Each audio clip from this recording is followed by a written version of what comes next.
Now, maybe you were such a person. Maybe you were a person that wasn't very religious at all. And you were living life like the rest of your extended family. But something came in your heart and you said, you know what? I'm going to take this guidance seriously. I don't know how it happened. Maybe Allah made it happen through some YouTube video.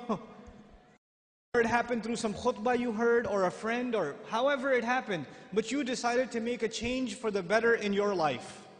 And when you start changing the behavior in your life, the first people to see a change in you will be your own family.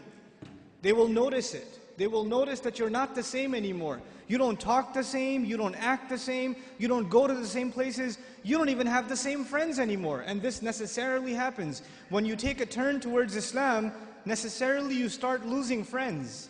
Because your old friends used to do pretty bad things and now you can't do those things with them anymore, so you suffer a loss of friends. And at the same time, your family starts saying, you're acting a little too weird. And for the young man, the family might even say, what's that thing on your face? You forgot to shave? What happened to you? And the girl starts wearing hijab and the family might even be in shock. And this is a Muslim family, mind you. They'll say, take that thing off your head. You're going to go out to the wedding looking like that? I can't sit in the car with you like that. What do you think we are? Who do you, all of a sudden, you're the Islamic role model? Who died and made you sheikh? That all of a sudden we should be looking up to you. Remember what you were like last year, man? You were the party animal. Now you're going to go make salah? Yeah, seriously, please. We know what you're really like. In other words, not only have you lost your friends, from your family you get the nastiest kinds of sarcasm and criticism. All the time, all the time. Every chance they get, they say something to you. They say something about your beard. They say something about your habits of making salah. They say something about you going to the ICNA convention. They say something about putting your children in Islamic school. They say something about sending your children to Sunday school. Or you getting up for Fajr or Isha and going to the masjid. They'll have some comments for you. And those comments hurt. They burn pretty good. This happens to young men in the audience, where their parents start telling them to stop hanging out with their other Muslim friends. Don't go to the masjid, don't waste your time. I wallahi myself know of stories where the father found out that in between classes, the son used to, because his classes were 3-4 hours apart, in between classes he used to go to the masjid to pray dhuhr and just study at the masjid. Instead of studying at the library where there's plenty of things to look at, might as well go make salah and pray in the masjid. I'll be safer that way. Dad finds out. You're becoming an extremist, son. I'm going to you away because I don't want you to get influenced by this extremism. And what is the extremism in the eye of the father? That the boy is making salah in the masjid. That's extremism for him. Subhanallah. Muslims themselves, you think non-Muslims are averse to Islam? Have you seen what Muslim families are doing to their own? What parents are doing to their children? I know of cases myself where parents said, we will not pay your college tuition. We will not look for a wedding made for you until you take that hijab off. We will not do it. We do not accept you as our daughter until you take that thing off. We will not show our face in public with you. You can't go with us anywhere. This is the mother telling. And you know what they'll say? What's amazing about that? They'll make you feel bad about yourself. They'll tell you, what kind of daughter are you? You should be ashamed of yourself. You're embarrassing your parents. We're Muslim, but we're not Muslim. We're not those kind of Muslims. That's not how we do things in our family. That's what they'll say. Our family is different. We don't do things like that in our family. That's those masjid people. Don't be like those masjid people. That's what they'll say.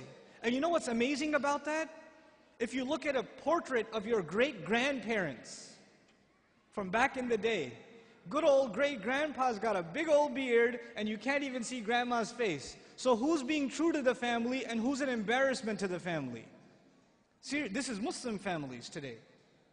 And you're in the midst of all of this. And you know what happens? Because you've made a decision to turn towards Islam, if an enemy of Islam came to you and said, abandon your religion, you'd say, oh yeah? I'm going to be even more committed.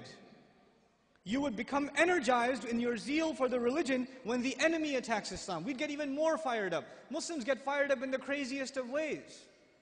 Somebody draws a cartoon about the Messenger ﷺ, and Muslims go crazy and they'll burn some other guy's car up or break somebody else's because they're really angry. But we get fired up when something happens, something questions the dignity of our religion. even if it makes sense or doesn't make sense. But when your own family comes and says, look, I love you, I'm worried about you, I don't want you to become this way. This is the way of the people who fail out of college, who don't have a career, who have miserable lives. I don't want you to fall into this extreme. Somebody is putting you under their influence, you need to get away from them. I'm worried, genuinely worried about you. And there are parents like that in this audience, actually probably not in this audience, but their children are, and their parents are actually home worrying, what are they learning at the ICNA convention? There are a lot of kids like that here too. And your parents are calling, what, you know, why did you have to go to this place? And the next thing that's going to be there is the FBI is going to knock down your door because you came to the ICNA convention. They're paranoid. They see stuff on TV and they become paranoid. And you're in the middle of all of this. And it becomes hard to hold on to your religion in the middle of all of this. It becomes hard. Because it's not the enemy of Islam that's pulling you away. Who's pulling you away?